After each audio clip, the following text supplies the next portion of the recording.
নমস্কার বন্ধুরা, আমি প্রিয়াঙ্কা। আজকে চলে এসেছি অন্য একটা রান্না নিয়ে। আজকে রান্না করব সবজি দিয়ে বাটা মাছ। তার জন্য আলু, পটল, বটবটি কেটে রেখেছি। আর এদিকে বাটা মাছটা নুন আর হলুদ দিয়ে ভেজে রেখেছি। এদিকে আমাদের তেলও গরম হয়ে গেছে। তেলে আমরা ফোড়ন হিসেবে দেবো 5 ফোড়ন। এই তো 5 ফোড়ন দিয়ে দিয়েছি। আর কাঁচা লঙ্কা দেবো তেলের মধ্যে। যেই সবজিগুলো কেটে রেখেছি সেগুলো ভালো করে ধুয়ে গরম তেলে দিয়ে দেবো।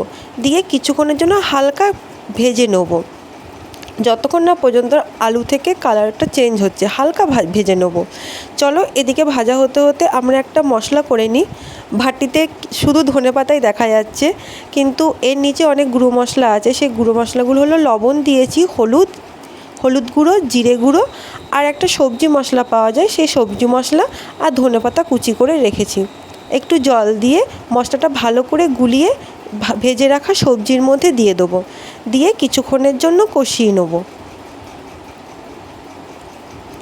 দেখো, আমাদের কষানো মোটামুটি হয়ে গেছে।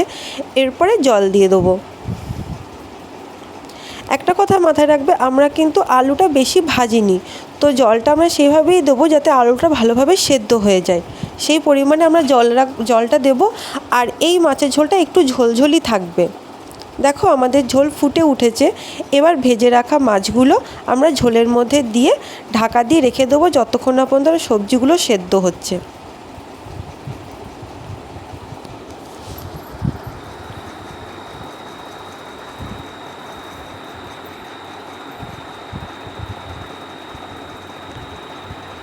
দেখো, আমাদের ঝোল রেডি। একটা আলু কেটে দেখাচ্ছি। দেখো, আলুগুলোও সেদ্ধ হয়ে গেছে। এবার এর মধ্যে কিছুটা গুঁড়ো গরম মশলা দিয়ে গ্যাস অফ করে রেখে দেবো ঢাকা দিয়ে।